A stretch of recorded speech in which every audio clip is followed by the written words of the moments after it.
What is going on, everybody? We are back again. We are. Somehow this show keeps going. We are an hour later for us, but the same time for everyone else. That should not work that way. That should not exist. But daylight savings finished this week, so because of that, it's now 1 o'clock for us instead of 12 o'clock for us. So if you're Australian and watch this show, I am very sorry that you are so that you're going confused. through this BS that makes no sense at all. But here we are. Although it did mean that we got an extra hour's sleep in this morning. We did 4 a.m. NFL instead of 3 a.m. NFL, so that's always a positive.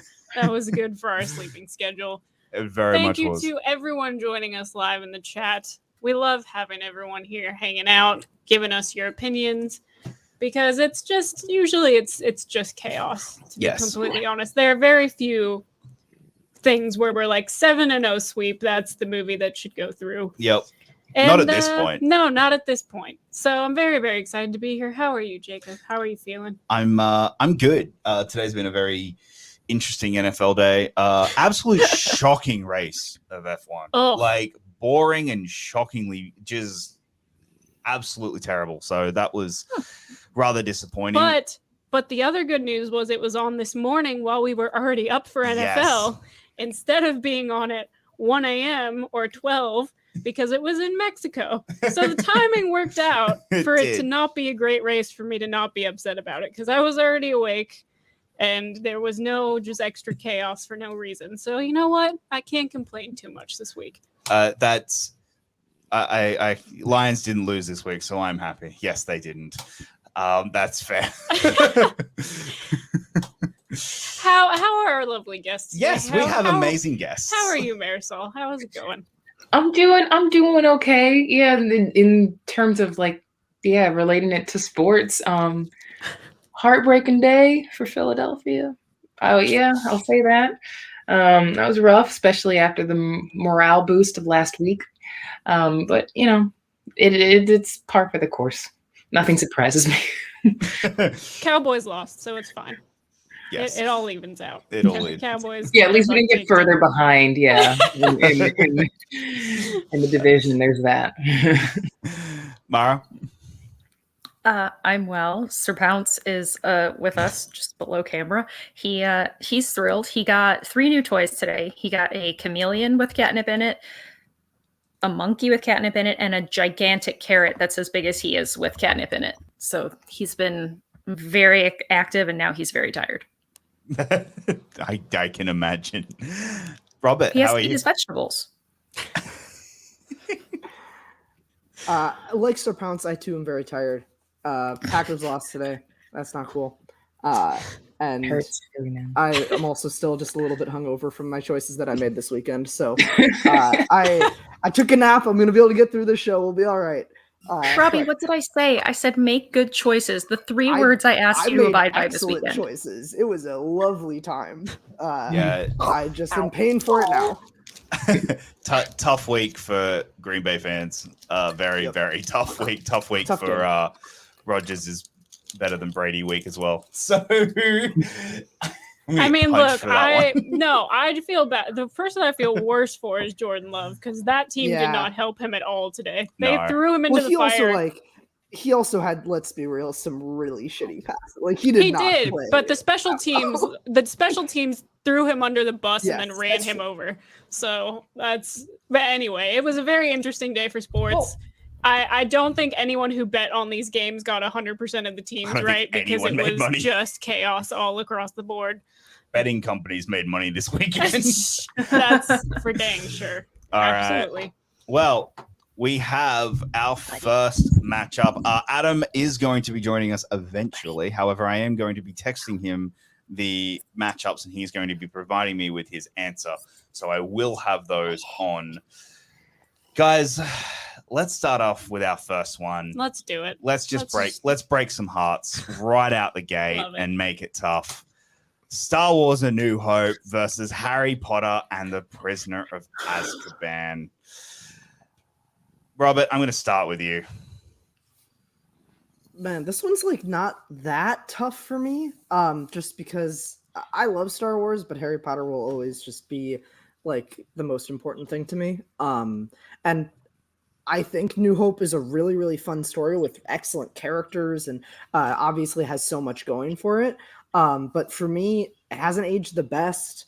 Not just the visual effects, but I think like just the story is kind of weird. The pacing's kind of weird. I love it. It was obviously, a cultural phenomenon and shaped the way that modern movies are made and produced and all that stuff. But yeah, Prisoner of Azkaban is perfect. So I'm going to go with Prisoner of Azkaban. Mara. This is really, really tough. I think that they both have amazing merits of what they intended to accomplish and what they accomplished. I'm going to go with A New Hope, partially because how amazing is it that a movie that, even though originally just called Star Wars, was like, I'm just going to throw you into a world. I'm going to introduce you to all these characters. You're going to fall in love with them and cultivate like the space opera. I love Prisoner of Azkaban. I also think that it is an incredible movie, but I think it also has the good fortune of being the third film that already had a world built for it. And so I'm going to just give the credit to Star Wars for just instantaneously knocking it out of the park and creating a world. Taylor. Yeah, this one's a bit tough for me because Star Wars, A New Hope, and the other two original films are a huge staple of my childhood. Like, that's the first VHS box set I ever had as a kid. Like, those movies mean so much to me, but so do the Harry Potter films. Like, I grew up going to see those, each installment in the theaters as I was growing up with these characters and with these actors. And I think for me, the way that I'm going to have to split this, because I don't really have another way to do it, is what movie would I just kind of feel like putting on more and just watching, and which one do I kind of go back to more? And that would have to be Prisoner of Azkaban. Ooh, all right, Marisol. Oh, you're muted. Oh. You need to make a compilation of every "you're muted" moment from all these episodes, because we've all done one, every single one of us. I think the most have been from me. Yeah, I'm with you, Parker. I love Star Wars. Got a lot of love for Star Wars, but Harry Potter means more to me personally. It is my it is the closest fandom to my heart, one of the absolute closest to my heart. And you weigh that but Mari also make a really good point, because it's like, I do like to weigh in like cultural significance, and A New Hope is vastly a more culturally significant film than Harry Potter and the Prisoner of Azkaban. Like, it's not even close. In terms of cultural impact, I do think that Prisoner of Azkaban is the best example within its respective franchise. I think it's the definitive film. If this were between Empire Strikes Back and Prisoner of Azkaban, this would be a next to impossible choice for me. But it's not.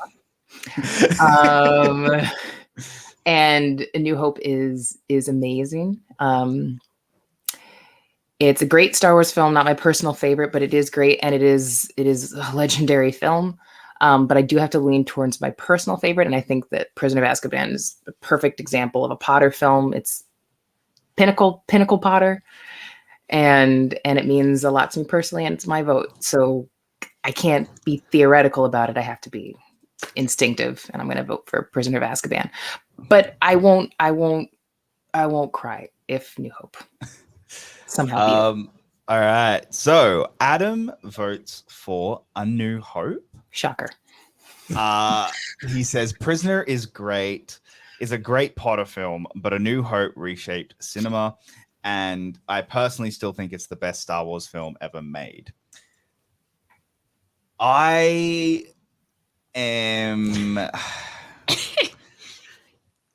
think, Marisol, you nailed it. You hit the nail on the head when you said that if this was Empire, I would absolutely be going with Empire. Because I think now, while I personally adore Order of the Phoenix, and Order of the Phoenix is my favorite Harry Potter film, Prisoner I think is the best made Harry Potter film. I think that is you. If you go from the closest you can possibly get to an objective view, then Prisoner of Azkaban is probably objectively the best made film. It's by the most talented director who made this, who worked on a Harry Potter franchise. It's easily the most talented director. Mm-hmm. And it's real. And whereas I think A New Hope is one that has definitely aged and isn't the one where it doesn't elevate the characters. Whereas I think that Prisoner does elevate the characters and gives them more depth and a lot more fierceness. I think is the best way that I can put it.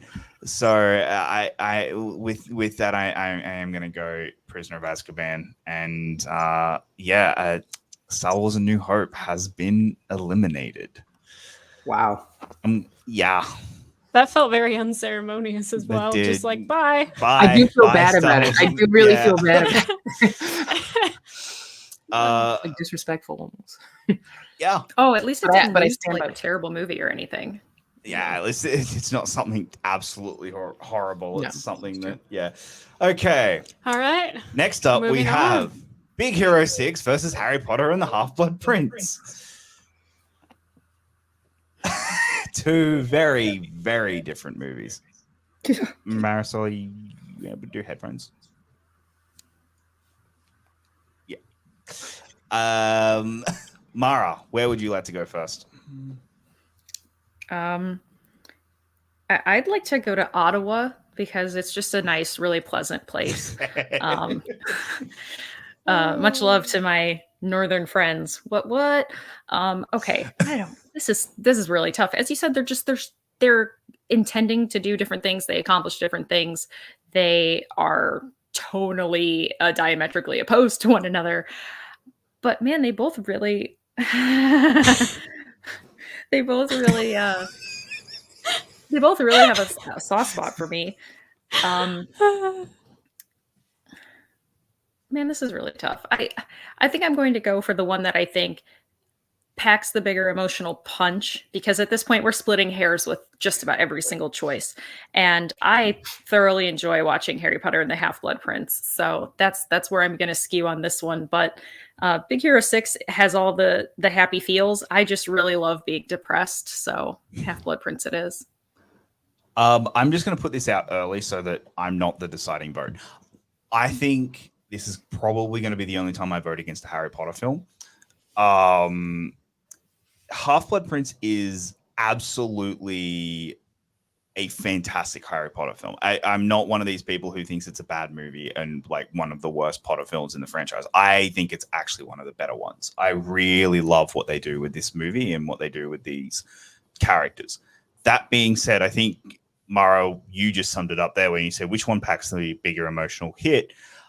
I actually think it's Big Hero 6. The beginning of you're that normal and healthy. I think Big Hero 6 absolutely packs a massive emotional gut punch. The ending of that movie is so heartbreaking and gut wrenching that I think Big Hero 6 is I'm gonna go with Big Hero 6 just as. First, again, I'm splitting hairs at this point, and I need to come up with some reason for why. So I'm saying that Big Hero 6, because I'm trying to be different and not make this entire thing just be 8 Harry Potter films when we get to the end. So, Parker. I also like both of these movies for different reasons. I mean, Big Hero 6 has just a wonderful Fall Out Boy song, which makes it really hard to vote against. But I do think I have to go Half-Blood Prince, if only just because like it might be my favorite Harry Potter movie. Like I don't think it's the best. I don't labor under some pretense that it's like the high school drama stuff like is like the best that the series has to offer, but I love it.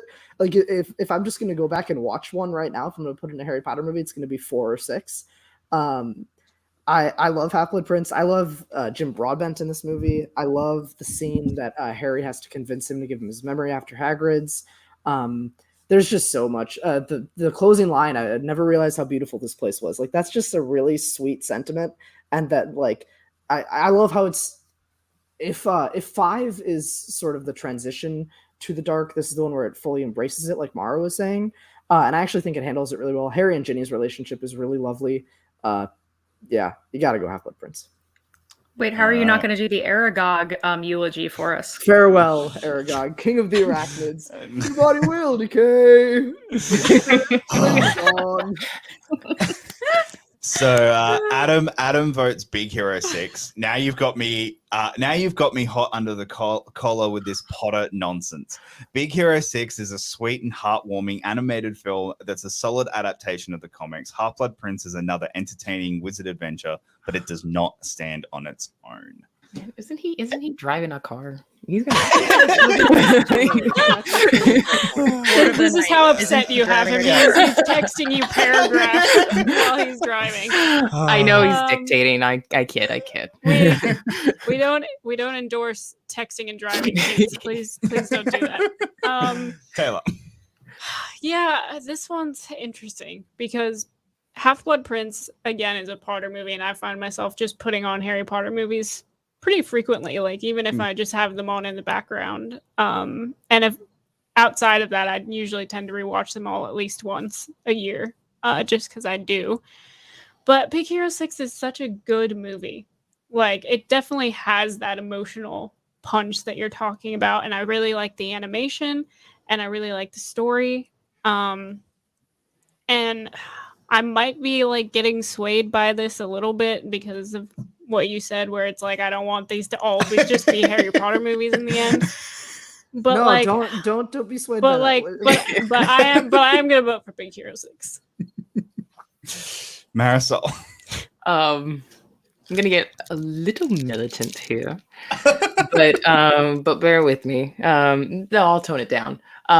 It's so I feel so bad when I hear you guys talk about it, especially on this panel, because Half-Blood Prince is my least favorite Harry Potter movie.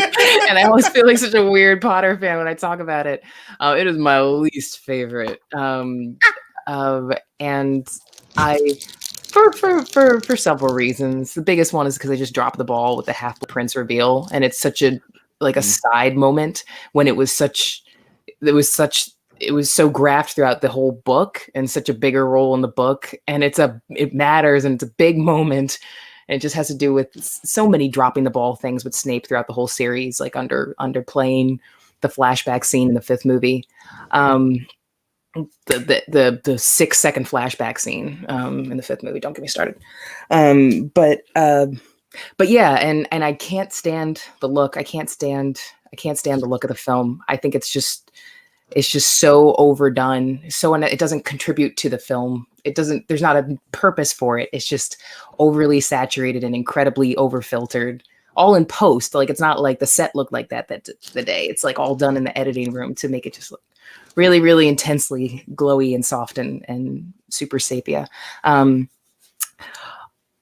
that to say that I'm also weirdly not super crazy about Big Hero 6, and I know it's like so adored by so many people.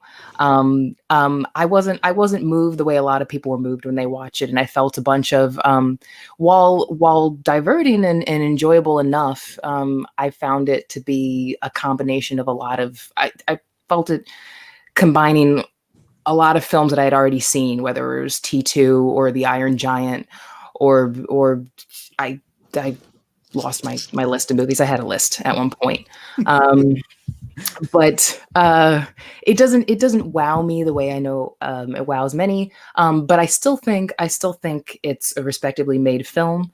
And I'm in a rock and a hard place here with these two. But I think I'm going to get a little militant and be like, yeah, we don't need it to be all Harry Potter, and we especially don't need it to be this Harry Potter. So I'm going to vote for Big Hero 6.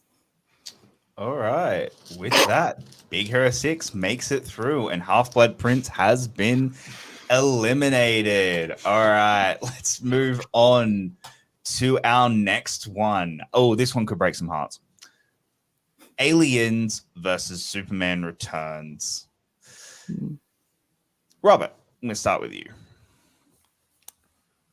I kind of want to be contrarian a little bit and go Superman Returns because there's a lot in that movie that I really like. It's probably my favorite Superman movie. I really enjoy a lot of that movie, and I'm not like as high on Aliens as most people, but I do think Aliens is the slightly better movie. I think the characters are just better. The relationships between all the Marines and Sigourney Weaver's performance in that movie is just extraordinary, and she's very vulnerable in her relationship with Newt, and you just see that character progress from the first movie. So even though I probably love Superman Returns more than anybody else on the panel, I'm probably going to go Aliens. Hitler. Yeah, this one is a personal attack on me specifically, because I'm pretty sure when this came up last time, Parker and I both went on our Superman Returns team up of how we both loved that movie. What did we make it beat? I forgot. I'm finding out I don't right remember, now. But I love Superman Returns. It's also probably my favorite Superman movie. And it's tough because it is a movie I like rewatching, and it is a movie that genuinely I get a lot of joy out of. But putting it up against Aliens is like, what am I supposed to do in this situation? Like, how am I supposed to be like, I really just want to stick up for Superman Returns because I love it so much, but then that means I'm voting out Aliens. And that also hurts me. So, gosh. Dang it. The Crow City of Angels. Okay, fair enough. Yeah. As much as I want to go with my heart and say Superman Returns, I can't do it. Like We've seen too many eliminations. I want to go to Superman Returns so badly, but I can't. Like I have to vote for Aliens. Mara. By the way, I just want to put it out there. I don't have like the visceral hate for Superman Returns that a lot of people do. I enjoy it quite a bit, but man, Aliens broke some barriers. Like, yes, it makes a hard pivot, like away from sci-fi horror to like sci-fi action, but so sci-fi is still a really under-recognized genre, and Sigourney Weaver got an Academy Award nomination for Best Actress for this movie. This movie is tight. This movie is like my adrenaline action-packed movie that still manages to fully flesh out its characters, to have massive feels. Like, it's not just like blood, guts, aliens, acid blood, pew, pew, pew. Like, you watch her, also watch the director's cut. Watch the extra footage. It's so worth it. Like, you really see her grapple with the idea that it's like, I want to get home to see my kid who's dead. I want to save this little child who in the next movie is dead. Like, Michael Biehn is my boyfriend. Everything about this movie, Aliens. Adam says Aliens for sure. Superman Returns is slightly underrated in my opinion because it's a great end cap to the classic era of the character. That said, Aliens maintains a lot of the suspense from the first film while standing on its own as a great action movie. It also solidifies Ripley's immortality as a cinematic icon. Marisol? Oh yeah. That's all well said. When I saw Superman Returns, Initially, it eclipsed Superman the movie as my favorite Superman movie. Like, I mean, in 2006, that wasn't super difficult. But it was just absolutely my favorite, and I have softened on it since then. I've knocked it, especially in post Man of Steel. I've edged off, and Superman the movie is still my number one in terms of the character. It is such a loving homage to the Donner Superman films. It is almost too in love and respectful and paying almost too much of an homage to the Donner films. that I do think one of the things, if you could criticize it for something, is that it doesn't have enough of its own pulse and identity, and its own independence and kind of agency with its as being a standout Superman film, because it is so lovingly connected to the original films. I do think Ralph is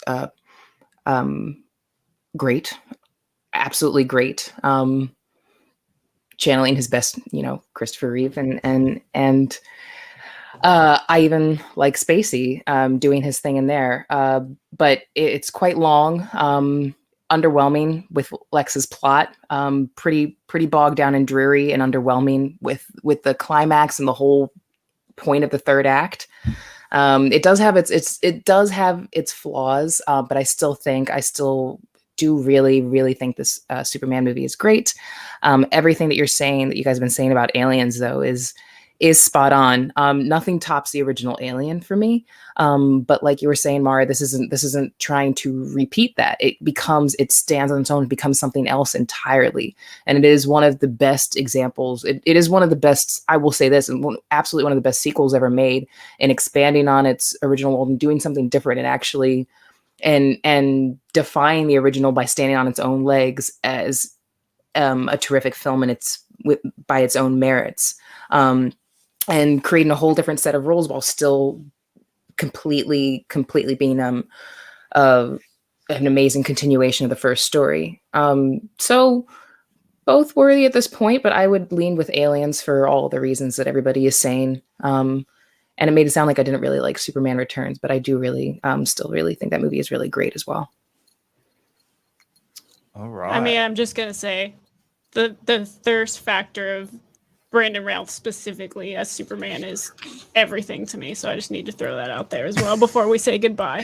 It is great. I will bring it down too, though, because I just think that Kate Bosworth is some of the worst casting I've ever seen in a film. I agree with you. Horrific. 100% agree with you there. That is a bad choice. Well, she was like, first off, she was like 23 or 24 or something like that, and this was supposed to be Lois like 5 years after Superman 2, and I'm just like, no. And she's also not a great actress, so bad casting directors. But Taylor, have you seen The 9 Lives of Christmas?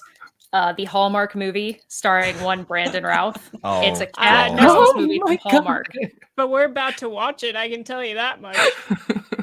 God help us. Okay. You're welcome. You're welcome, Jacob. Thank you so much for that one, Mara. Thank you. I feel so you're so excited. I'm so excited between that and Womb. Oh, so excited. I have all the great movie picks. By the way, I found out that there's a Hanukkah Hallmark movie, and I am so watching it. It's about time. I'm here for that. They could take a break from the 8 trillion Christmas movies. All right, let's get some menorahs in this bitch. Love that energy from them. Well, with that, Aliens does officially make it through to the next round. All right. I'm very sorry, Adam and everyone else in the panel. We have another Harry Potter film. It's happening. Harry Potter and the Sorcerer's Stone versus Bumblebee. Do you know how painful it is for me to say that? Like, to not say Philosopher's Stone? It's so painful, and I'm like, no, just say it, man. No, nope. I have to get it trained out of my brain. So, oh my gosh, Adam, seriously, really? I saw that. That's tight. Nice. I was gonna. My mind went to Bosworth, but that was much better. I accept both. Marisol, I'm going to start with you. Okay. Don't make me say it again, but that or Bumblebee.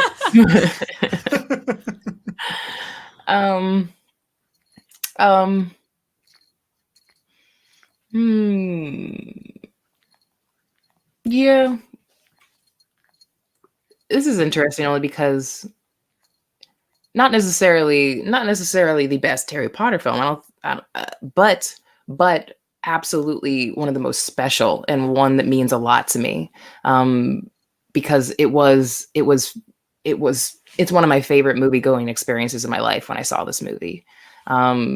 was very special. It was so astonishing seeing Columbus and crew get all the props for bringing the world to life, like we've discussed before, in such unbelievable, intricate detail, just so fully realized. And Sorcerer's Stone will always have that, and will always be, I guess this is the way that people talk about A New Hope, is just like, it's the one that started it. And even though it's not necessarily everybody's favorite, it's the one that created this world. And there is much spectacle to be had in Sorcerer's Stone, and we get that score. We get one of the GOAT scores. Love, live for that theme song, live for Hedwig's theme. Bumblebee has a distinction of being, I guess, what critics and fans generally say is the best film in the Transformers franchise. You guys are so lucky that I wasn't here the week that you reviewed the first Transformers, because I would have been the one person to defend the original, the 07 Transformers, because that is the best film in the Transformers series to me. But Bumblebee's all right. And I do like Haley Steinfeld in here. But point is, it's not going to beat Harry Potter and the Sorcerer's Stone. It's not impactful enough in the way that this one is. And I think as important to its respective franchise as Sorcerer's Stone is. So Harry Potter and the Sorcerer's Stone. Okay. Taylor. Nope. Okay. Robert. Yeah, I think Bumblebee is good. I do think it's the best Transformers movie, but very low bar. Sorcerer's Stone, I agree, it's not the best Harry Potter movie, but I agree with Marisol. It is so special, and it I think does the best job of any movie, probably because it's the first, of capturing like the wonder and the joy of magic and seeing this world through Harry's eyes. It's just spectacular, and not just Hedwig's theme. The entire score is just banger. It's so good. The visual effects hold up. The villain is still good. Like the Quirrell twist works and holds up. Yeah, I love a lot of things about Sorcerer's Stone. Very special movie for me. So definitely that. I'm trying to think of a Sorcerer's Stone quote. Oh, my mom's a muggle, dad's a witch. Bit of a nasty. Oh fuck, what is it? Dad's a muggle, mom's a witch. Bit of a nasty shock for him, or when he found out. Whatever. There we go. That's what it is. Nailed It's it. okay, Shamit. You nailed it. Yeah. Nailed it. Well done. Well done. Wow. Well, I suppose it's my time to be the dissenting opinion. I love Harry Potter and the Sorcerer's Stone.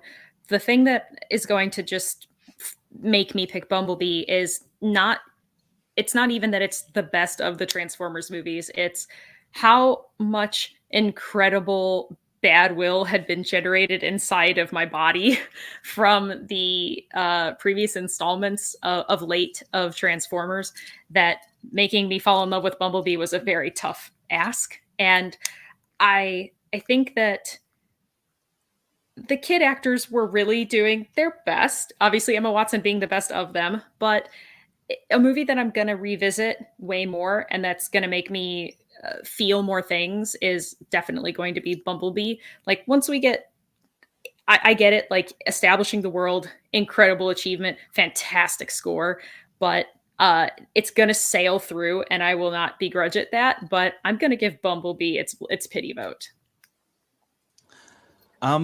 You know what? I'm not going to give it a pity vote. I'm actually going to give it an actual vote, because Oh, I thought I would be alone. Never mind. No, and here's my reason. Here's my only reason. I think Sorcerer's Stone is an incredibly good movie, and does do absolutely everything in setting up the world of Harry Potter.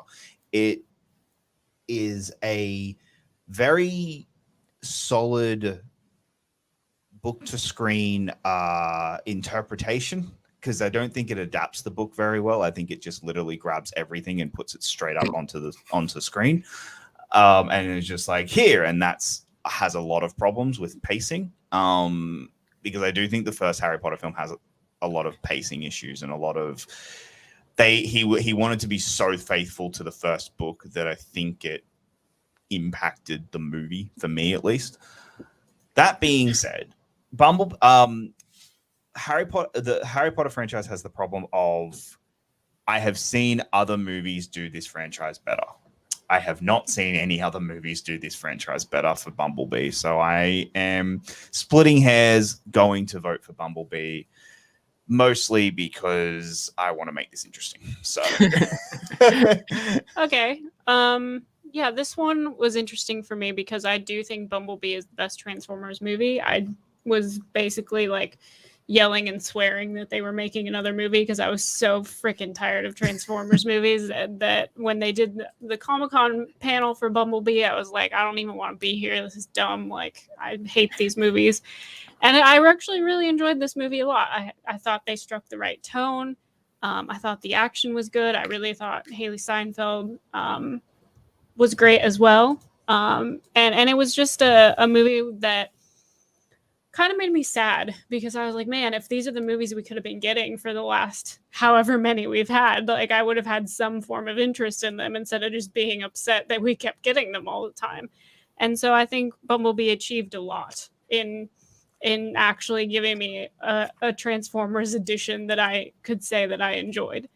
Harry Potter and the Sorcerer's Stone means a lot to me because it is the first Harry Potter film. It's the one that really brought this world to life for me on screen that I had been imagining from the books. And I, again, as has been mentioned, score is absolutely banger, 1000%. And it's just, I can't vote against the Sorcerer's Stone, so I'm picking Sorcerer's Stone. all right. Adam has come back and has said, a while ago, I would have said Sorcerer's Stone easily, but Bumblebee deserves recognition for being one of the best Transformers movies.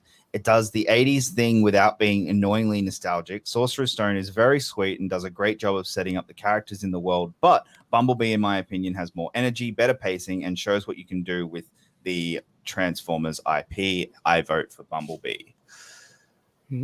So... we're gonna need we're gonna need a Dan tiebreaker. By the second last episode of the show, I want it to just be Jacob and all of us text him in our votes. I want it to just do that just I for, want it to be just Jacob just once, talking. even just one round of it. Yeah, by myself, like, okay, Yeah, I so want you to everyone read all of decided our they're just reviews, ditching me. It's basically like Survivor style where you're like, all right, everyone's giving me their votes and I'm just going to read off who's getting voted off the island. Oh, God. The texts have been delivered. Okay. Here we go. I mean, I haven't seen the 3 bubbles yet. He's thinking, clearly. Oh, man. Gosh. This is This warrants a lot of serious thought, so I'm happy he's taking this This seriously. Yes. this does. This is a big warrant- deal. This is a big one because it goes up. Whatever wins this goes up against aliens. Oh, Yeah, well, so honestly, I don't even sacrificial care which lamb. one it is. Yeah. This is a big decision because it's going one round. That's true. I don't know. I'm still gonna vote Sorcerer's Stone over Aliens. Nuts! You are crazy. Oh, God. Hold on, I'm going to mute myself and just shout. Okay. Or don't mute yourself. That'd be fun too. I can do that. I don't think you want me to do that. You don't know what I want. I shout at him. I say, "Hey, Dan." He's like, "I'm doing it." He's just really putting a lot of thought into this. Oh. I have to read this. Okay. I have to read it exactly how he'd say it. Sorcerer's Stone. Fuck Bumblebee. This is what it gets for knocking me out of the free-for-all, and Philosopher's Stone is great. Winky emoji. Oh, I tried, Adam. This one is not on me. I tried. Hey, you know what? It doesn't matter. I just want to Doesn't give a matter quick, at all. I just want to throw this up. Just throw this up real quick. Just since we're going there, we're just gonna throw that up there. No, I like this one. I like the way this is going. Oh, no, never mind. So with that, Harry Potter and the Sorcerer's Stone has gone on to most likely be absolutely murdered in a minute. Don't speak too Dropkick, soon. though. Do not speak too soon. Oh man, well, that was fun. That didn't go the way you were expecting, did it? No, nope. Oh, I'm just gonna, I just need to associate always whenever it comes to Bumblebee. I'm just gonna see Dan's face and just gonna say hashtag never forget. It's funny because any given Sunday, it's gonna be Bumblebee for him. Except that's still too fresh, I think. No, fair. It is. All right, what do we got? What's next? All right, next up. Oh, this one I am actually going to want Dan's opinion on. Just for funsies. Just because it's, We'll Mad see. Max 2, The Road Warrior versus Star Trek First Contact. It's a Star Trek movie, so I know what he's going to vote for, but I just want his opinion. So Okay. Hold on, I'll ask him to come up here. No promises. Okay. Alrighty. It can be a text opinion. It doesn't matter. Robert, I'm going to start with you. I am gonna go with. Oh man, I don't know yet. You know what? Yeah, I'm you gonna go do, for- Robbie. Yeah, I do. I'm gonna go First Contact. I think Road Warrior is fine. No, I don't really like the original Mad Max movies very much. I think Road Warrior is the best of them. But I'm not even like super high or thrilled to like pop in Road Warrior again. Whereas First Contact is a really fun rewatch. It's the best of the next gen Star Trek movies. There's a lot right. Zephyr Cochrane is a wonderful character. Everything, Deanna Troi getting drunk. There's just a lot of really memorable, funny moments. And of course, the fact that Data fucks, confirmed for sure. It was confirmed when he fucked Tasha Yar in season 1, man. I don't watch TV. He also wasn't even alive in 1987, so it's fine. I also was not alive in 1987. That's true. As far as you know. But yeah, First Contact is great. There's a lot of really, really great moments in that movie. Mara? Me? Yeah. Okay.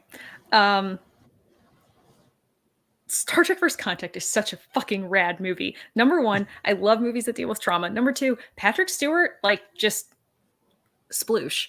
I agree. Data fucks, wonderful, great. Man, this movie is just everything. This is one of my favorite Star Trek movies. I think that when Dan and I were doing just like a micro bracket, I think this was might have been what was right below Wrath of Khan for us.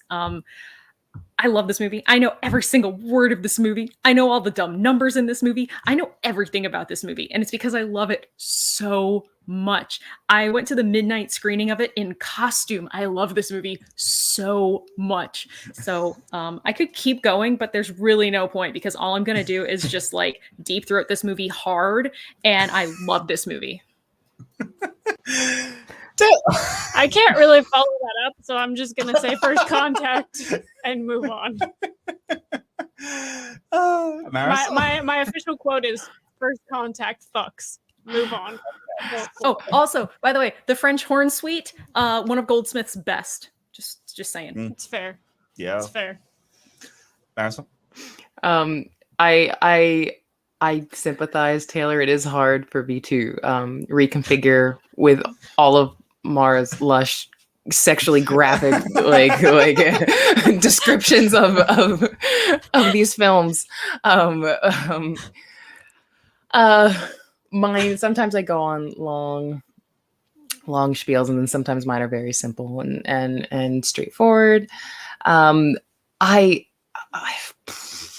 So Road Warrior, I agree kind of with Parker that I don't have a lot of passion for the Mad Maxes. I also I feel like a contrarian when I'm on this show, but I'm notoriously not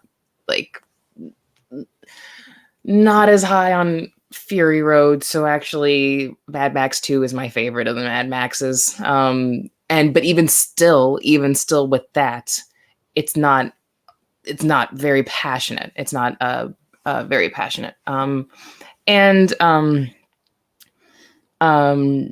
First Contact is the most engaging and emotional of all the new generation's films for me. So this is simple. This is straightforward for me. This is definitely First Contact for me. And I'll leave it at that. All right.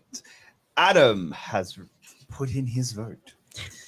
I vote for First Contact. It is one of the best Star Trek movies overall, and it's my favorite Next Generation movie.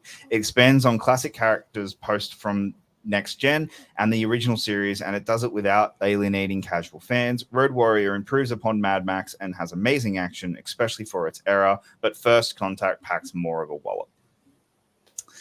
I absolutely 100% agree, and I know it's a sin, but I am going to vote against the Australian movie because First Contact, it's like outside of maybe Wrath of Khan, it's the best Star Trek movie.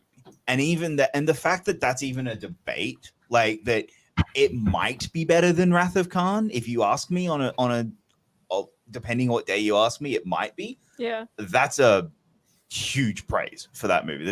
I don't think there's any higher praise you can give for First Contact. So yeah, I'm gonna go with First Contact. Mara. Dan says it's easily the best TNG movie. Great plot, also hugely important to the Trek mythology. Love the Borg. Patrick Stewart is great. It's great for fans of the show, but can bring in non-TV fans too. Funny, great action, not too much to knock. What a Trek movie should be. All right. Well, with that, First Contact does make it through, and it sweeps it 7-0. If nothing else happens that makes me happy, this made me happy. All right, we are flying through this episode. I'm not gonna lie, we're going pretty well. So we'll wait until Adam joins later in the show. And what does that mean? Why is that so mean? Like we'll have deeper conversations when we get to the final four. It'll be good. All right, Revenge of the Sith versus Shazam. Marisol, I'm gonna start with you. Okay. I have no problem. I have no shame with this. I'm gonna take the Philadelphia superhero movie. All right. I enjoy the shit out of Shazam. I think it's so fun. I think it's fun to have a superhero movie where, it's not like the world's gonna explode. It's just a movie about a kid who's like, oh shit, what if I became a superhero? And that's like the scope of the film. Like, what would I do? Like, and you wouldn't do a whole lot, like, unless there was a bad guy on the scene. And thank God Mark Strong was around. And I've talked on this before with Shazam. I just love connect really deep to the foster family theme in that film. Love the climax about the family that has chosen you. The love and family can be a choice. It doesn't always have to be. It's not necessarily always what you're born with, and sometimes that could be a very painful place. But you can still always choose and find the most support and the greatest love in your life and the people that you choose to love in your life and to choose to make your family. I think that's super, super, super mega powerful. And I feel it, and it got me teared up at the end of Shazam. So that movie engages me emotionally. The prequels, Revenge of the Sith, I won't dive into Revenge of the Sith too hard, but I think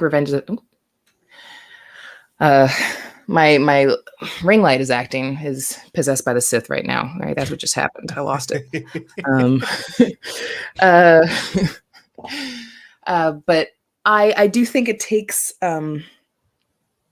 I do think it takes longer. It's not even my favorite of the prequels. I know that's a hot take. I do think I do think it really hurts that George Lucas wrote this script, and I think Revenge of the Sith could have been a really, really killer movie if somebody else wrote it, or at least punched up a lot of it.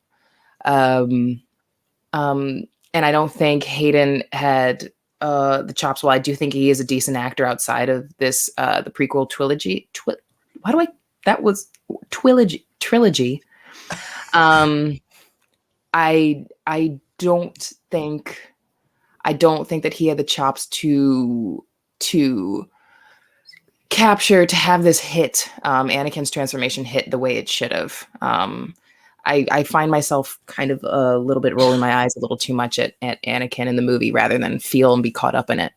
Even though the ideas and theoretically it is very powerful and harrowing what's going on in Revenge of the Sith, the end product assumes that emotion for me when I watch it, and I don't quite feel it. That's my take on Revenge of the Sith. Also rewatching in a heartbeat though. But Shazam definitely beats it out for me. Tell. Yeah, so if anybody knows me or has heard me talk about Star Wars, they know that I am a big prequel person. I like rewatching them just as much as I like rewatching most other Star Wars films. I think there's a lot to appreciate out of them. Revenge of the Sith also isn't my favorite prequel film, but that's a whole other thing. And Shazam is one of my favorite DC World of DC, whatever they're calling it now, films. I remember getting out of the theater and being really excited about what I had seen. I was really excited for the movie because I was stoked when they cast Zachary Levi. I think he's a great actor, and I thought he was the perfect fit for the role, and I still felt the same way after I came out of the theater.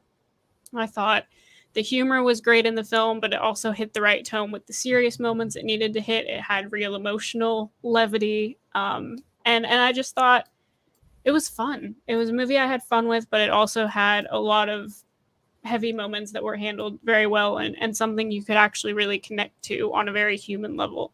And so it's pretty easy for me here to pick Shazam as much as I love the prequel movies. I just think I'm going to go with Shazam. Okay. Adam has voted for Revenge of the Sith. Shazam is fun. It has a big heart. I'm excited to see the Shazam sequel, but Revenge of the Sith has some of my favorite sequences and moments in all of Star Wars. It's also Palpatine's finest hour, and the lightsaber duels are my favorite in the franchise. You can never have too much, Jimmy Smits. That's a fair point. That last sentence is completely fair. Yeah, that lands. Yeah. I'd like to say, if it's a hot take that Revenge of the Sith is not someone's favorite prequel movie, I'm glad I'm in relatively safe company, because it is also not my favorite prequel movie. It's so nice to not be hated by everyone. But for all of the reasons everybody already said, I'm actually going to vote for Shazam. Every single thing Marisol said is completely spot on, and I don't need to belabor the point, and we'll see me probably talk about it more in the next round if it makes it. Okay. Parker. I don't know what y'all are smoking where you think there's a prequel movie that's better than Revenge of the Sith. But Phantom Menace exists. Phantom Menace is not better than Revenge of the Sith. I Revenge of the Sith is, I think, by far my favorite prequel movie, but again, low bar. I agree with everything Marisol was saying about the script just being so rough. Some of the action sequences are really cool. I actually really like the Yoda Palpatine fight. There's the Jimmy Smith stuff. There's a lot that is right with Revenge of the Sith, but there is also a lot that's very wrong with that movie that does not work in any way. So I have to go with Shazam.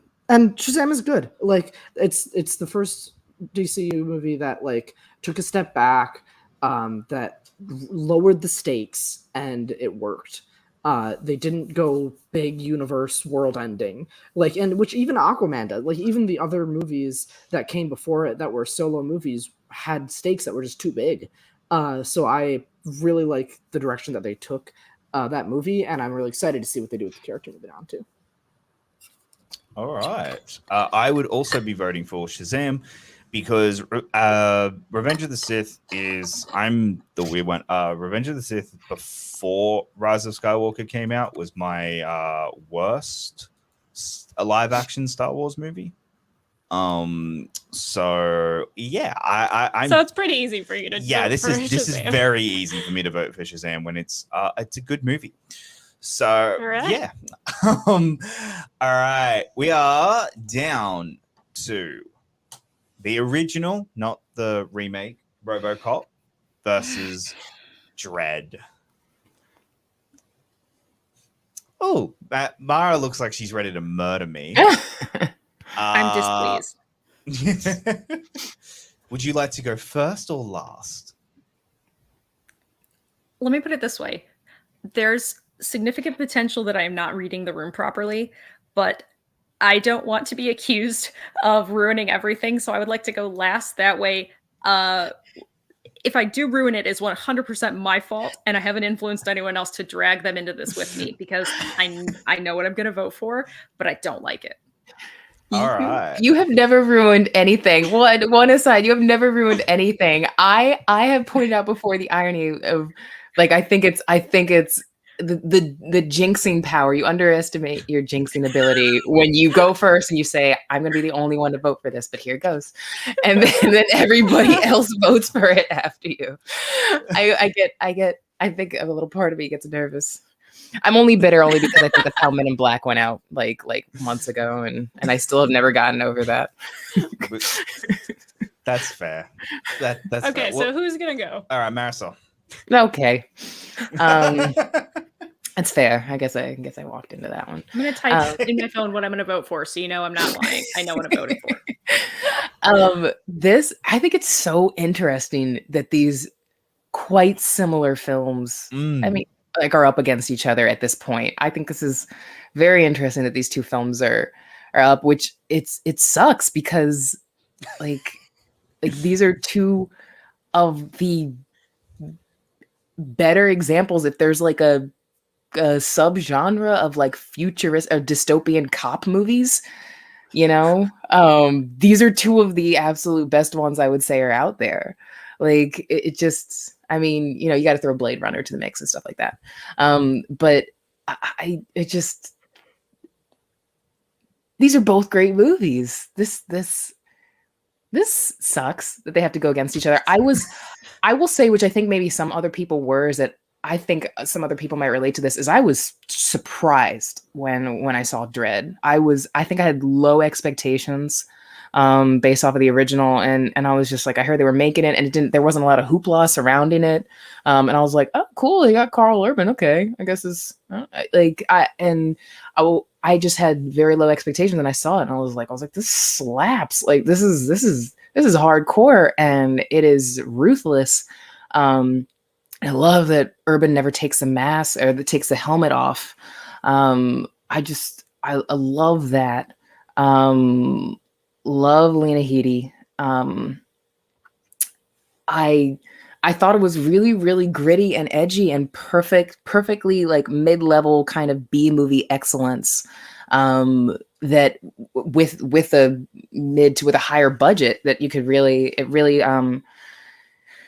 put the most into it. There was clearly a lot put into the production and the production value, and it really showed. And I thought Dredd was pretty great. Robocop is a classic, though. Robocop is a classic, and Robocop is just so badass. And I guess this was the first that Americans had gotten their taste of Paul Verhoeven and his absolutely like acerbic, like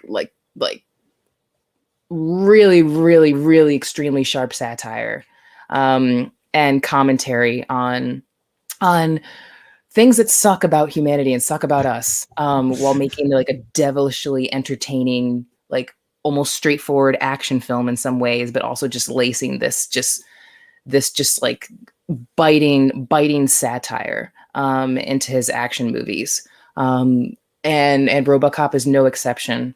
And it is also a ruthless, really gritty movie the way Dredd is. But RoboCop is great, and RoboCop is a classic. I love. I hum it like occasionally. I'll just hum it. I will hum Basil Polidaris his score from RoboCop and that theme because it's great.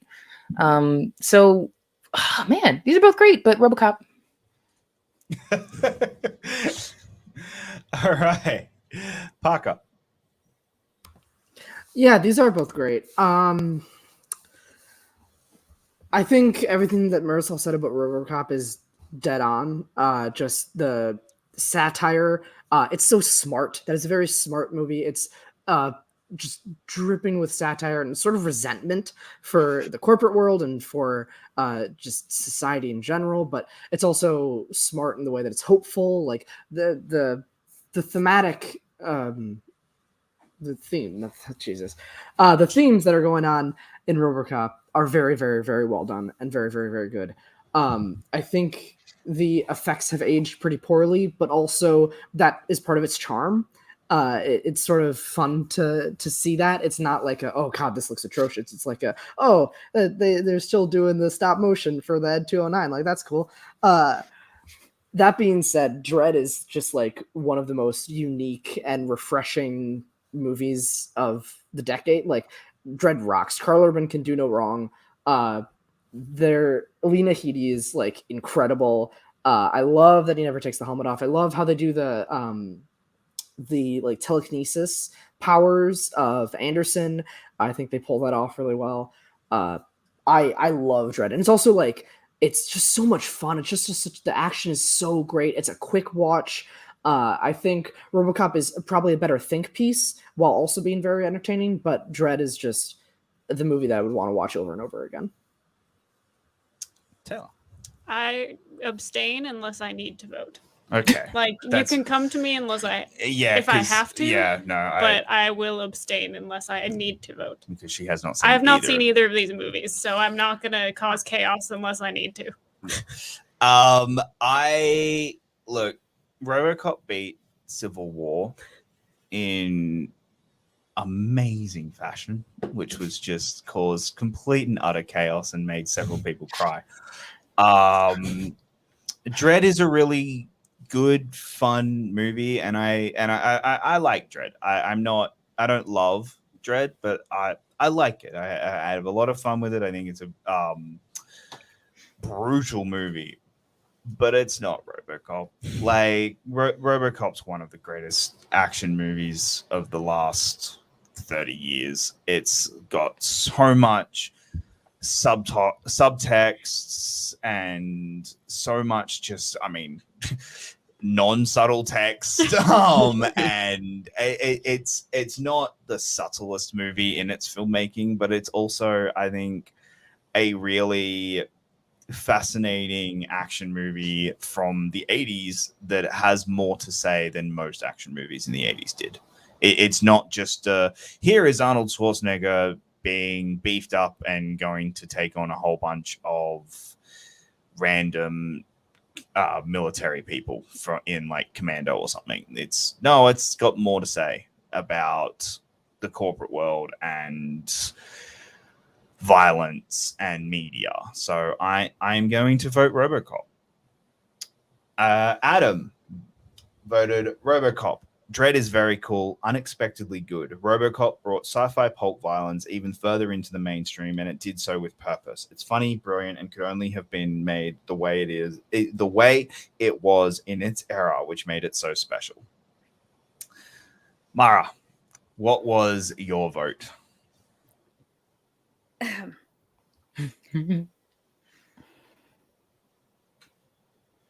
My RoboCop. Here's the thing, I really love Dredd, and I was with Marisol. I completely went in with low expectations and was blown away, pun intended.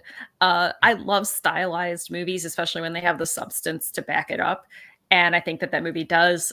The performances are great. The effects are just wonderful to behold. The man RoboCop is a perfect movie.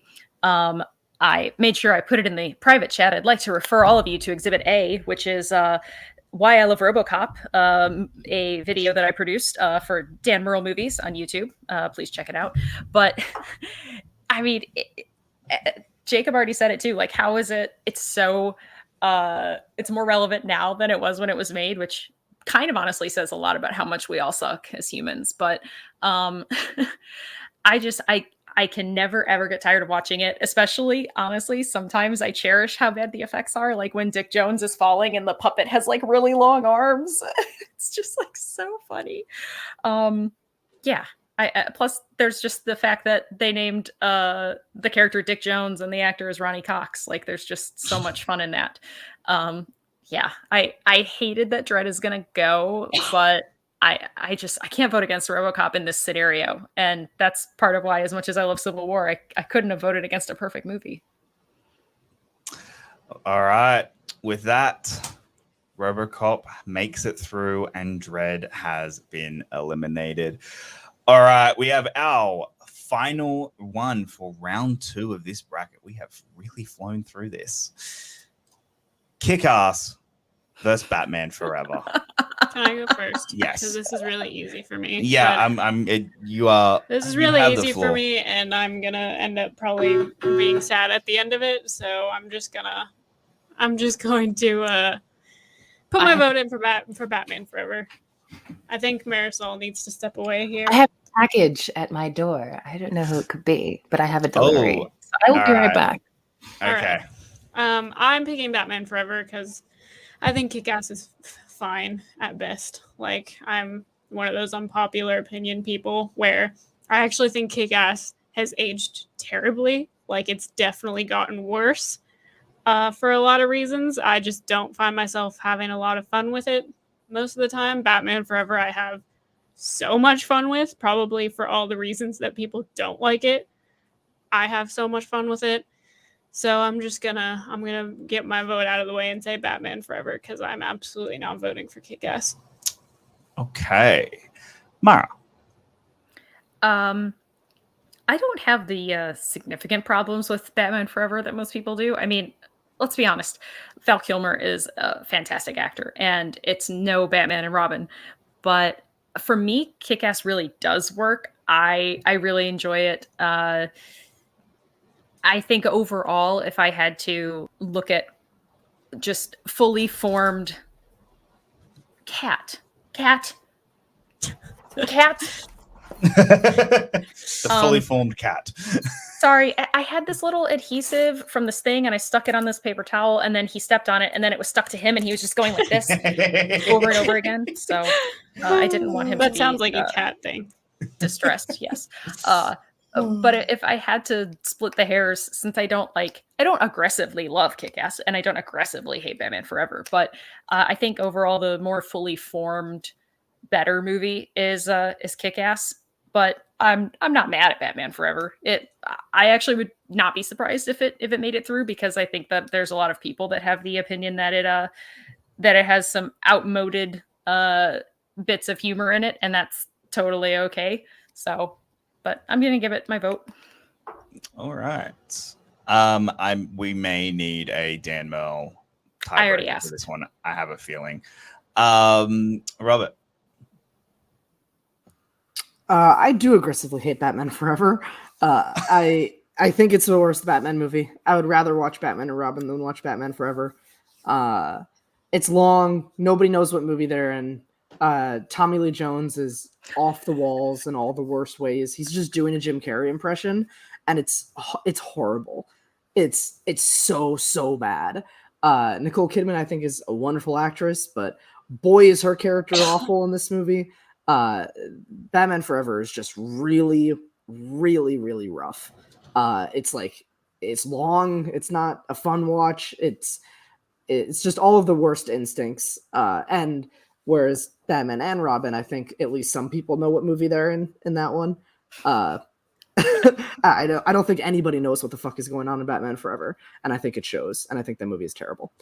Kick-Ass, I agree. I don't think it's aged the best, but I do think it's still really good. I still think it is probably the best version of what if superheroes happened in real life. I think it's a decent depiction of that. I think that's where the sequel actually goes wrong. Is the tone of the sequel is just all over the place. Whereas at least I think in this one there's a consistent tone. I like a lot of Matthew Vaughn's movies. I'm a defender of his. I agree. I don't think Kick-Ass has gone down in my estimation over time, but I still think it's leagues better than Batman Forever. Okay, Marisol. Well, this is interesting. I will say that not the world's. The thing with Kick-Ass is that I do think it like you're saying, I do think it gets a little rougher on rewatch. It doesn't age as well, and certainly has a mean spirit to it. That whole series certainly like a mean spirit streak to it, which is okay because it's an ugly world. That's what that series captures. You know how ugly the world we live in, and like if superheroes were here in real life, it wouldn't be pretty. But yeah, also with Batman Forever. It's actually a good comparison you were making, Parker, to Batman and Robin. Is just like at least that one, and I've said before, at least that one is like so bottom of the barrel and so out there that like it enters a so bad it's good territory, so bad it's entertaining territory. And Batman Forever, I can't get over how ham-fisted and bad Tommy Lee Jones is in that movie. I can't. And I think, and I do agree with Parker, what you were saying about how it's just like, I think it was a mix and it just lost in kind of limbo in between how good Batman Returns is, and how, and we're transitioning to the Schumacher world. And that thinks it's still in the Burton world and still on that level of quality. And we're realizing that we're in Batman and Robin territory. And yeah, I'm not super fond of Batman Forever either, honestly. But Kick-Ass is not a franchise close to my heart at all. But the first one is certainly better for me than the second. I'm going to vote for Kick-Ass. Okay. All right. Okay. And with that, a wild Adam appears. I was in the neighborhood. I angered him with my take. All right. Well, it's good to see everybody. Hello. You got all my votes, right, Mr. P? I did. Okay. Am I Mr. P? I said Mr. B. Oh, okay. I was like, why am I Mr. P? As in B as in butthole. That's you. Yeah, I'm breaking out the tough language for you. So, Kick-Ass versus Batman Forever? Yeah. All right. So, my vote is for Batman Forever. And I don't think Batman Forever is one of those movies that needs to be over reevaluated like it has been as of late. It's not this secret work of genius or anything like that. But it is a continuation of the Batman franchise, even though at the time it wasn't what we were expecting. When I was younger, I really dug this movie. It hasn't aged very gracefully, but I can still watch it and appreciate a lot about it. I like the aesthetic, at least a lot of it. It leaves some things to the imagination, keeps some of the creepiness and the shadows in play, where we lost a lot of that in Batman and Robin. And I think Val Kilmer is a decent Bruce Wayne and Batman. Kick-Ass, I think, was a movie that was popular at the moment, but you go back and watch it now, and the language used in it, it's not that like I personally find it super offensive. I just find it kind of unimaginative. So when I went back and revisited the Kick-Ass movies about a year or so ago, I was underwhelmed by both of them. I think that the action is exciting, but I think the messaging is fairly obvious, and it's been done in other movies like Super and things of that nature. So, Defender. Yeah. With Woody, right? With Woody. Yeah. Mhm. So, all this is to say, my heart's with Batman Forever, and I would slightly edge it out, but this is an interesting matchup at this stage of the bracket. I just have to say that. London. It is. Jacob, you get to be our tiebreaker, I think. No, I get to tie it up, and Dan. Wait, becomes how do the you get to tiebreaker tie it because up? there's 6 of us. So Dan's gonna end up being the Was that- tiebreaker. okay, you can't do this. Okay, then. sorry, because I'd already Okay. put mine in. You I'd already, can't do yeah. that to me then, because I'm trying to follow along. So Fair don't enough. do that. Okay. I am voting Batman Forever. I used to love Kick-Ass. 10 years ago, I would have voted for Kick-Ass, and I would have been like, this is one of the funniest movies ever made. I rewatching it a year ago, I was like, oh no, this movie's not good. It really has not aged well for me at all. Nick Cage is good in it. He's clearly having an absolute ball, and so's Hit Girl. But other than that, the movie just feels very much like it's trying to be edgy for the sake of being edgy instead of actually being clever about it. Whereas in Batman Forever, Batman Forever has a soft spot for me. I think mostly because I think the visceral hatred both of these movies got, and what that did to a man's career, who I thought it was a very talented director, and basically spent the rest of his career apologizing for these two movies. That there are far worse superhero movies than these two, like far worse. And I just think Batman Forever, I can have fun with. I can watch it as an Adam West adaptation of something that went, this is my homage to the old Adam West TV series. So I'm going to go Batman Forever, which brings us to Dan's tiebreaker. His reply is, ooh, tough one. Honestly, Kick-Ass is the better movie. Oh. All right. Kick-Ass makes it through to get eliminated by Robocop. I was going to say, it doesn't fucking matter. If Kick-Ass beats Robocop, I'm quitting the show and I'm literally never coming back. Like, it's not happening.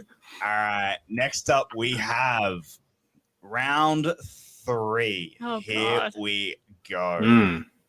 Harry Potter and the Prisoner of Azkaban versus Big Hero 6. Adam, I'm just gonna let you get the band-aid off and start with you.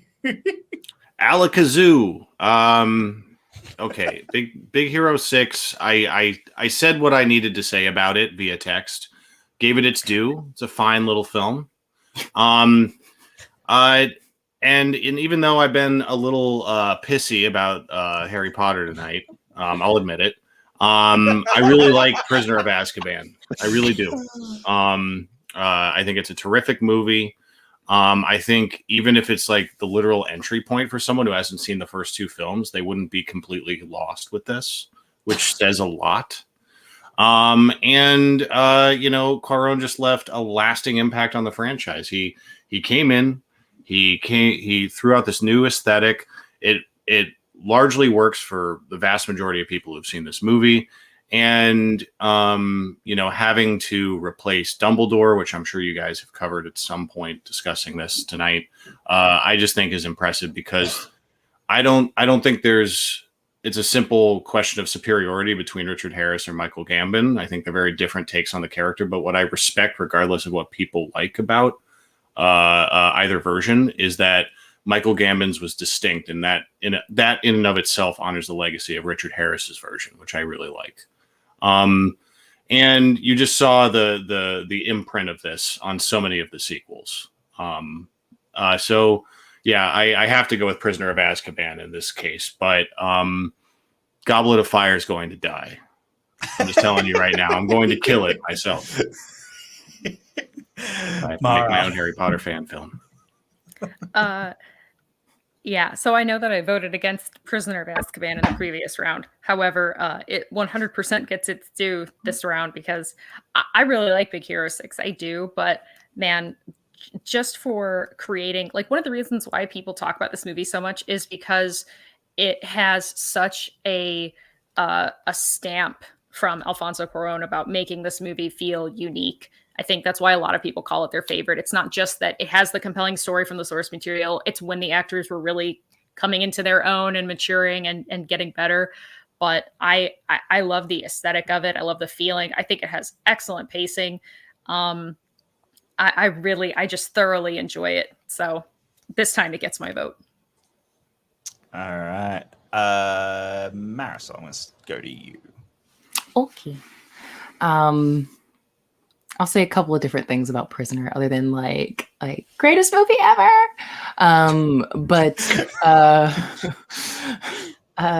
But it is what we were talking about with Sorcerer's Stone, where like Columbus did so well capturing like the wonder of like seeing magic like for the first time and everything.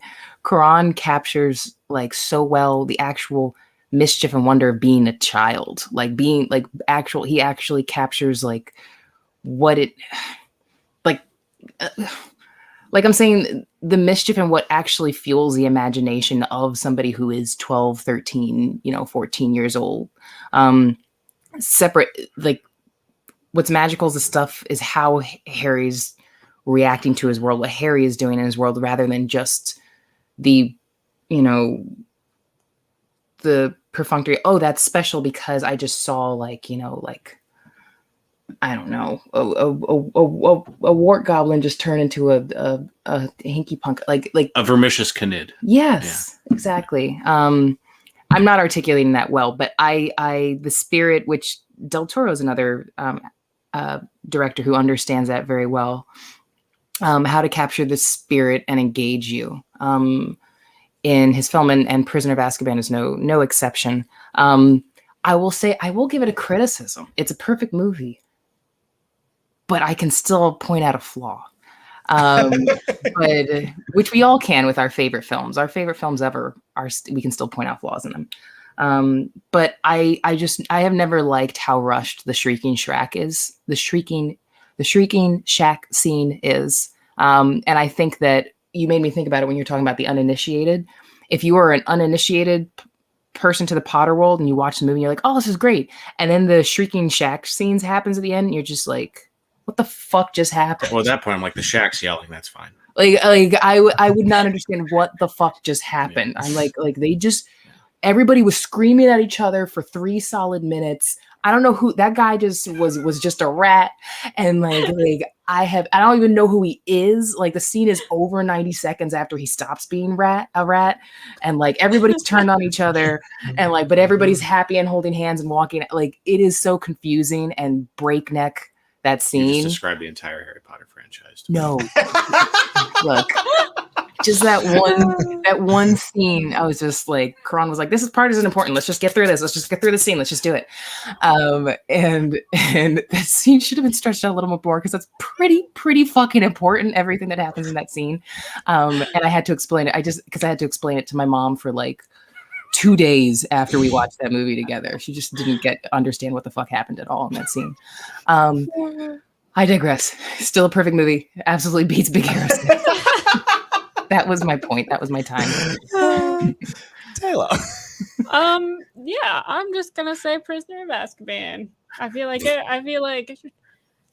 that was beautiful, and I don't know how to follow that up, so I'm not gonna try. I'm just gonna say Prisoner of Azkaban because the Shrieking Shack rant is probably my new favorite thing that's ever happened. So I'm not gonna try and follow that up.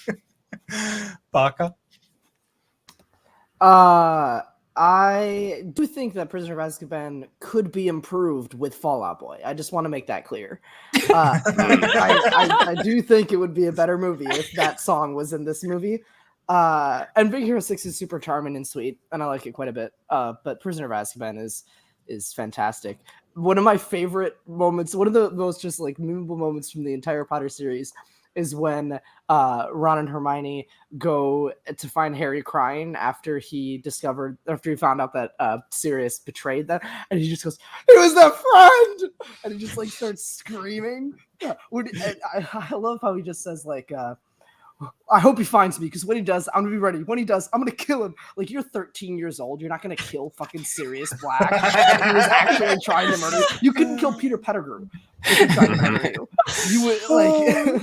I just think that moment is very funny to me. But yeah, Prisoner of Azkaban for sure. But it's so great. That's that movie's so great, because we're actually like, Harry's finally becomes a character in this movie. Yeah. Like, we know what's going on in his head, and like things like that. Like, it's not, he doesn't say things that are logical. He says things that he, as a person, an actual Very person with emotional, irrational right. thought and irrational feelings would say. He says and something that a the series just dumb leveled up so hard. 13-year-old teenager Yeah.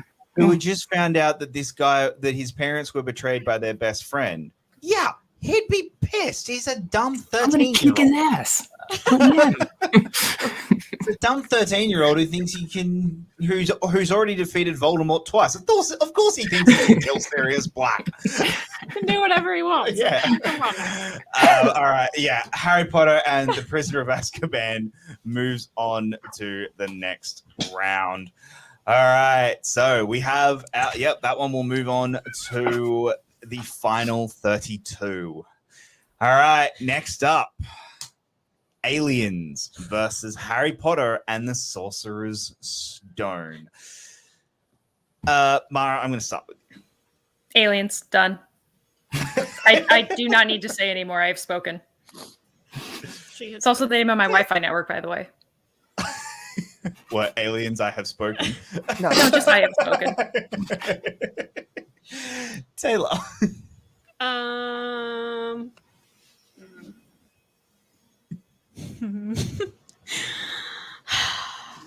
I really should just be like, do the same thing where I'm like, Aliens, done, I've spoken, but it's Harry Potter and the Sorcerer's Stone. It's the movie that kicked it all off. It's all the nostalgia and all of the, I actually really like that movie too. I'm one of the defenders of Sorcerer's Stone, because I think it tells the story it's trying to tell very well, and really is a good introduction into this world for maybe people who haven't seen it before or haven't read the books. Like I don't feel like you need to know a ton to understand this movie, but it's aliens. God, Welcome to the concept of this bracket. I know. But normally it's just me being upset because the one I like I know is about to die, not because I actually have to pick between two that I like. That's usually not my struggle specifically. All right, I'm not gonna drag this out. I'm just gonna pick Aliens and be done with it. I just move on. Cut it off at the head. Just Adam. I will go with the Stone Cold Classic over the very endearing and whimsical setup movie where I lost my wisdom teeth stitches. I thought you were talking about something else. Yeah. No. It was a good thing, Mara. It was like when you were talking about your stitches coming out, they came out at the right time. I was watching Sorcerer's Stone, and I felt them go. I like Aliens better as a film. I do. That's just the truth. So I'll, can we Marisol. Potter so much.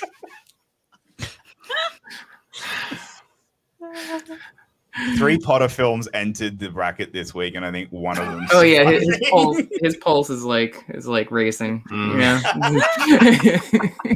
Blood pressure is up. The beer is for. But man, this is so nuts. This is so nuts thinking about voting for this. Can I request to go last? Yeah. Sure. All right, okay. Parker. You haven't I love how I cashed gave her one. permission. I haven't said that yet. Yeah. Yeah, you haven't cashed one in. Sorcerer's Stone. Aliens does not have an actor named Sean Biggerstaff playing a character called Wood. Oliver Wood. That's how Oliver Wood, played by Sean Biggerstaff. Yeah.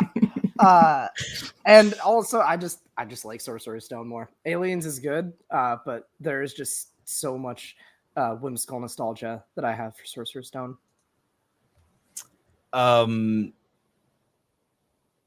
look, I didn't vote.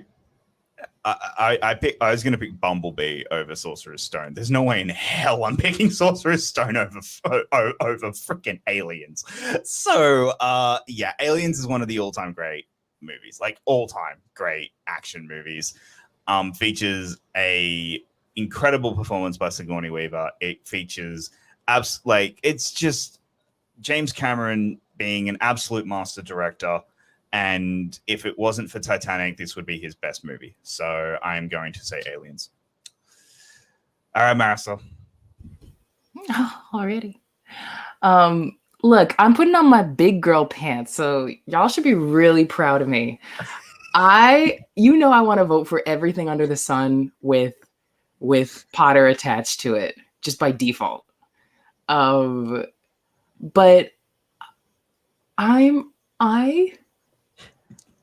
look, we have talked and we have sung the praises of like some of the absolute best Potter films in the franchise. Have we even talked about like the Deathly Hallows movie? I don't even think we've even talked about that. Yeah, we talked about that. We have. Yeah? Okay. All right. Well, so my original point still stands. We have sung the praises of like the best Potter films, and we've given them their due. And I'm not gonna. I will not. I'm objective and I'm fair and I'm honest and I'm not gonna, You're Lady Justice. I am. Sometimes. And I'm not gonna put just because I love this, I'm so biased towards Potter, I'm not gonna have that cloud my judgment of objectiveness. And I do think Sorcerer's Stone is great and it is special. But Aliens is even just as a film lover, strip it down as a film lover, just clean, unbiased film lover. Aliens is pretty stupendous. What its impact, what it is. Potter has a great impact too, in a very different way than Aliens did. But Aliens has both iconic in very, very different ways. But I think that Aliens racks up some more hits in terms of the ways that it is iconic, and the uniqueness of how iconic it is. Aliens is a really special creature in a very special franchise, and it kicks all kinds of ass. And it's hard naming movies like The Sorcerer's Stone, and we've named excellent ones just within the franchise alone that surpass Sorcerer's Stone. Name me movies like Aliens and that accomplish what it accomplished on the level and with the quality and the excellence that it does. And that's a daunting task. I got to give Aliens its respect. Potter, I love you. You're my boy. But I'm gonna go with Aliens. All right, and with that, Aliens does move on as the next movie to join the final 32. Ooh. All right, final two matchups of the night. All right, Star Trek: First Contact versus Shazam. Who would like to go first? Anyone? Parker, you put your hand up first. I did. Eat it, Mara. What they should call you piss ass too, Parker. First Contact. It's just a way more inventive, fun movie. Shazam is also inventive and fun and unique, but it does feel at times a little bit processed, like it's going through the Warner Brothers or the modern day superhero movie machine, and it's genetically engineered. First Contact just feels so unique and special, and yeah, it's real good. Ooh, tell them about the Zephram Cochrane tweet that broke our brains the other day. Oh, I don't even remember what it was. It's that Zephram Cochrane was Gen Z, or his parents were Gen Z. Oh, right, yeah. That broke my brain. Yeah, from the timeline standpoint, yeah. Yeah, he's like Trevor's age right now. That's nuts. Trevor is Zephram Cochrane. Oh my god. Holy shit. Oh, sweet Jesus, my brain just broke. I have to mute. Yeah. Adam, where would you like to go with this one? No, in all seriousness, Robert, I agree with you. I think Shazam is a very enjoyable movie, and I have no issue with it. And I think what's impressive is that, you know, Shazam as a character was in development for so long and just seemed like this, you know, to a lot of people seemed like this ridiculous concept to put into a movie. And so for them to pull it off as well as they did, to make it like a mixture of, you know, Superman and, you know, a lot of the things that I liked about the movie Big, you know, that was cool. That makes it unique. That makes it fun. But Star Trek First Contact is an achievement in and of itself in the overall Star Trek mythology. Just it's a focal point that connects back to so many other things for hardcore Trek fans, and then on its own, it's just a cool adventure story that has intelligent dialogue between the characters. And I really do like Cromwell in the role of Cochrane. I love the hat. I love that he's, you know, he looks like he's in How Do You Do Fellow Kids mode in the whole movie. I just love it. And I also the scene with the tequila drinking scene is very, very fun. That warms my heart. And Alfre Woodard, she's really, really good in this. And Alice Kreese as well. So yeah, First Contact all the way for this one, please. Okay. Mara. I'm going to say more things about Star Trek First Contact now. By the way, all love to Shazam, but one of the differentiating reasons is, and a lot of superhero movies do this, this is not new, but it's like the villain has the same exact power set as the hero. What will happen? One of the only minor grievances I have with the film. But all props to the child actors, because they really have to sell that movie, and they 100% do. That movie is awesome.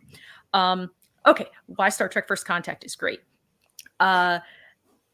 I like that Shazam has a lot of really positive messaging about adoptive families, because a lot of times they're portrayed as like, oh, all of your foster parents are going to be pieces of shit.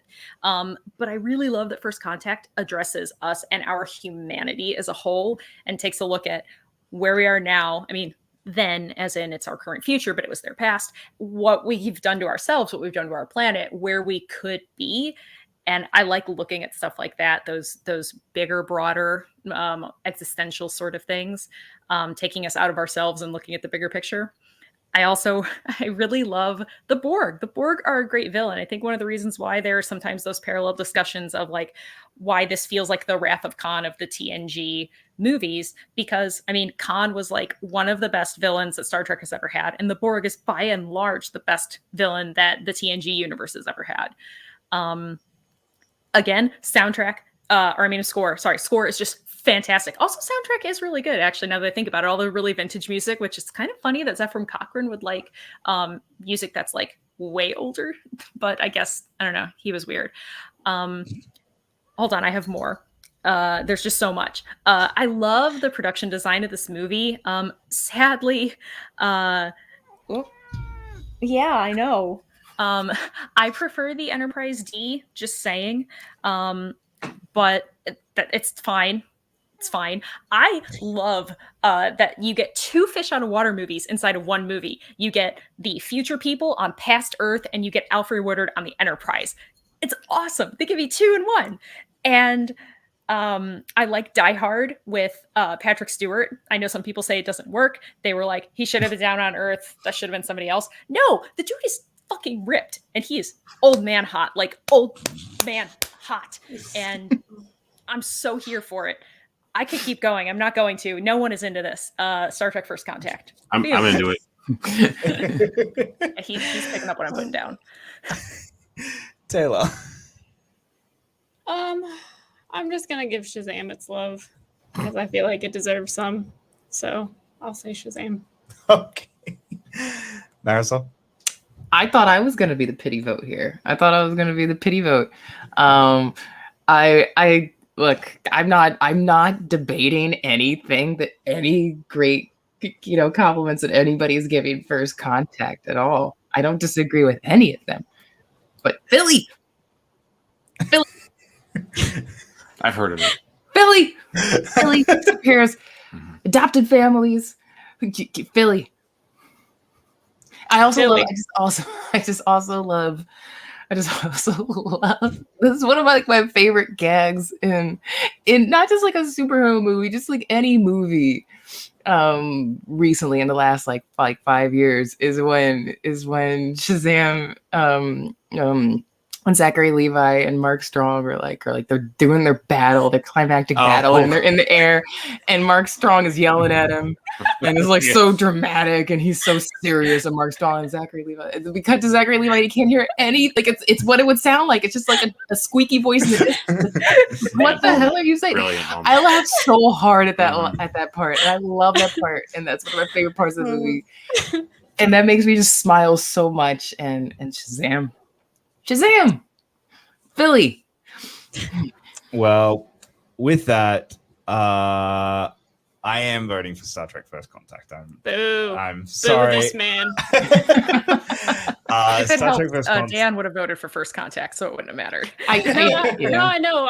I like to give him specifically a hard time just because I can.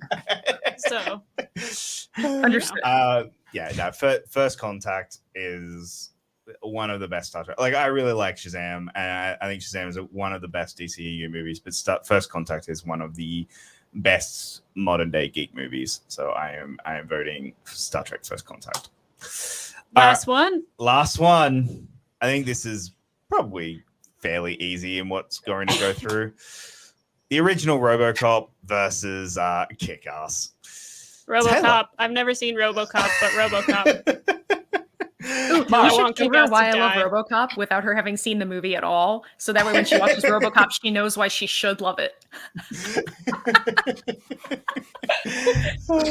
Mara. I refer again to Exhibit A. Why I love RoboCop. You can click on it and give it a view. RoboCop's a perfect movie. I love it. Marisol? The irony here is that like RoboCop and Kick-Ass, like they could totally do a crossover movie. Like these two stories could exist in the same universe, which is kind of, I think I could easily see it. And in that same universe, Kick-Ass would get absolutely riddled with bullets at the beginning of the movie, the way Peter Weller does as RoboCop. Like that scene can happen in either of those films. So actually, they're kind of spirit animals. Like they've got the same kind of spirit, except that nothing in Kick-Ass is as clever as it is in RoboCop, and does not have that. I'm sorry, but we were kind of discussing. You were discussing it before, like it's surface level. Like I know that what you guys were saying too, like kind of like edgy for edginess' sake, without actually something to say. I think it is a lot more hollow and shallow in Kick-Ass.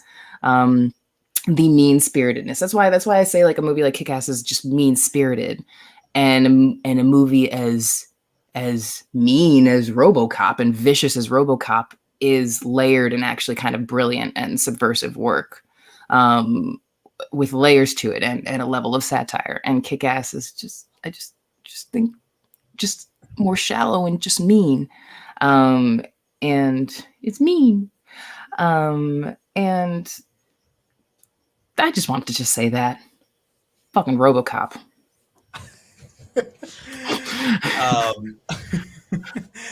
Robert. RoboCop, and yes, I do mean that Dredd is better than both. Oh, okay. All right, Adam. Yeah. So, I wouldn't hate to see Kick-Ass find new life down the road and in new hands. I think you could explore that material in different ways, maybe recontextualize it a bit, because the adaptation doesn't hold up the way RoboCop holds up. And to Marisol's point, these movies are covering very similar themes a lot of the time. But with RoboCop, you can watch it. Yeah. No, that's fair. That's fair.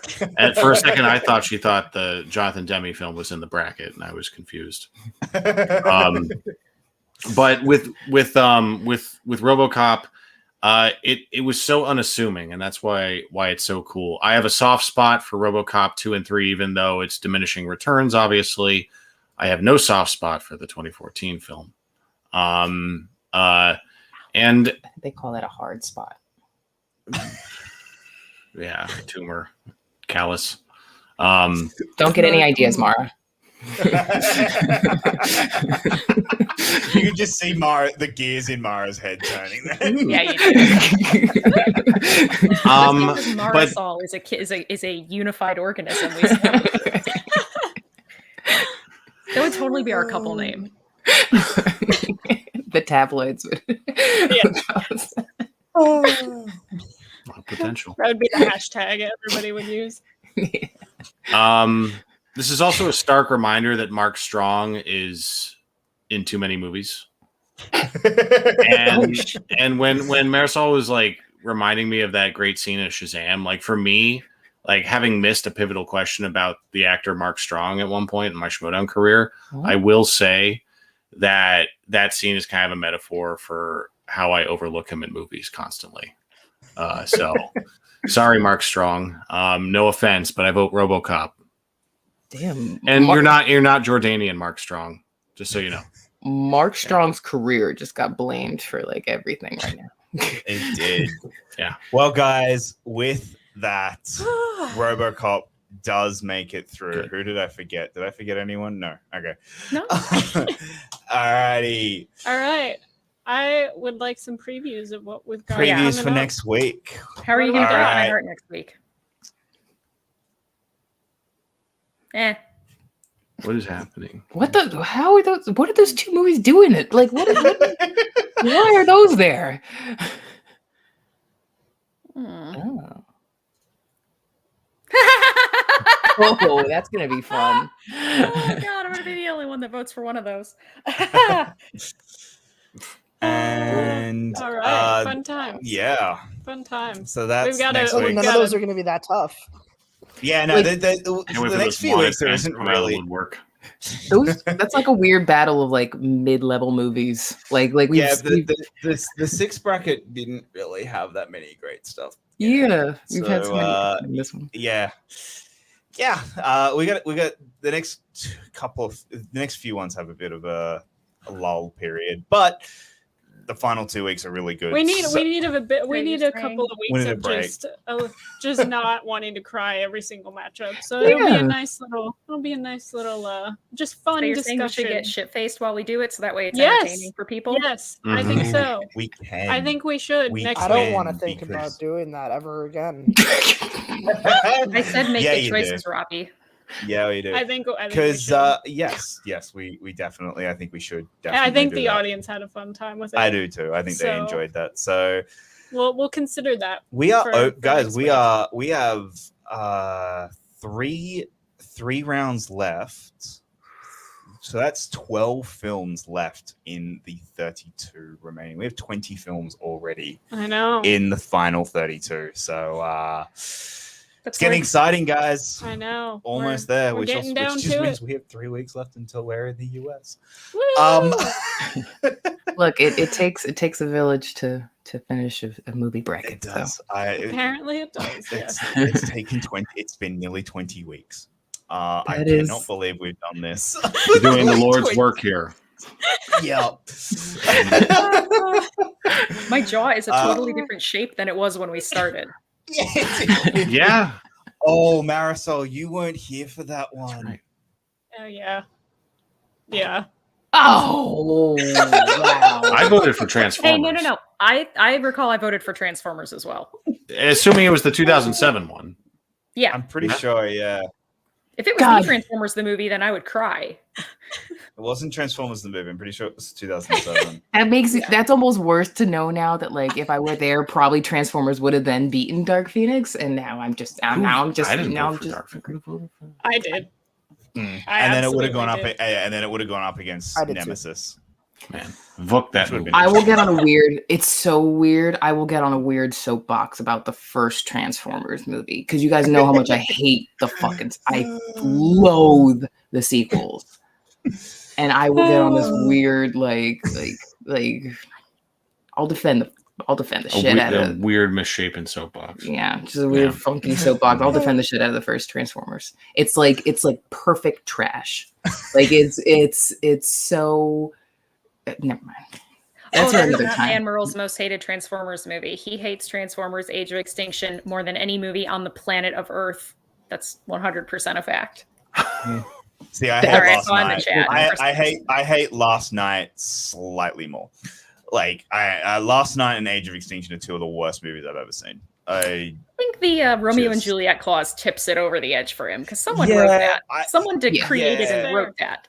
Yeah, exactly. That's what I can't like nothing. I was so exhausted by the last night. Nothing makes me sick and more furious than the fucking Romeo and Juliet clause. Like just somebody writing that into script to be like, nope, we're keeping that. He needs to debate that. And not only did they like write it into the script, they make it like you're supposed to root for that guy. You're supposed to be like, oh yeah, that makes sense. Like, cool. Jack Rayner's good at playing nice boyfriend. TJ Miller like hitting on her for the first half hour of that movie too. Being like she's hot in like a teen way. Like why? What are we doing here? like where's that movie went through a number of people who read that and said they either said yeah that's fine or they said I don't know about this and somebody else said we're leaving that in. I don't know which of those scenarios. Yeah. Somebody was like, no, lady, you're fired. We're gonna keep it in. Yeah. Well, guys, that concludes the bracket. That concludes this week. So, guys, before we have something we actually have to promote. Oh my god, we do. We do. Us and JTE are doing a new podcast that's in the description down below. He reached out and was like, "Hey, I want to start reviewing movies again, and I would love to do it with you two." So we have a new podcast that is going to air tomorrow of our spoiler thoughts on Eternals. So make sure you check that out. We'll have the iTunes and Spotify links in the description. They're in the description down below. But it's a pretty lengthy, pretty great spoiler conversation if you've seen the movie. If you haven't seen the movie, please don't listen to it yet. Yes, go see the movie and then listen to it. Yes. So check that out if anyone's interested in having more podcasts in your life, because there's not enough of those around. But you should definitely listen to ours. I'm just saying. Yes, it's and great. Mara, do you want to...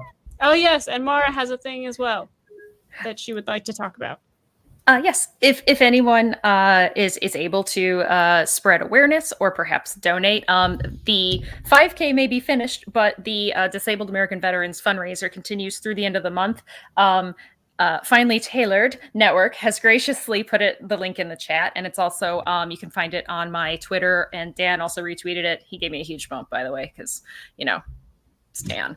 But people have been so incredibly generous. I've been able to raise $600 for them. I met a stretch goal. I'd love to try to raise $1,000 for them by the end of the month. But even if it's not something that's within your financial situation, if you wouldn't mind just giving it a tweet out, they do so much good work for myself and for other disabled veterans. So thank you so much for letting me plug. No, of course, always. Does anyone else have anything else they want to plug? Sir Pounce. Oh, yes, Sir Pounce does. Pounce apparently does. Come on. All right. Do it. Timing. All right. Well, everyone, guys, down in the Twitter links, everything is down in the description below. So Pounce is definitely has things they want to plug. Say, buddy. No. All right. I guess he's giving me the silent treatment now. Oh, all right. Well, until next time, guys. We may have a special one on Friday. I will let you know. Make sure you're following us on Twitter and everything, because we may have a special episode early on Friday, but we will let you know.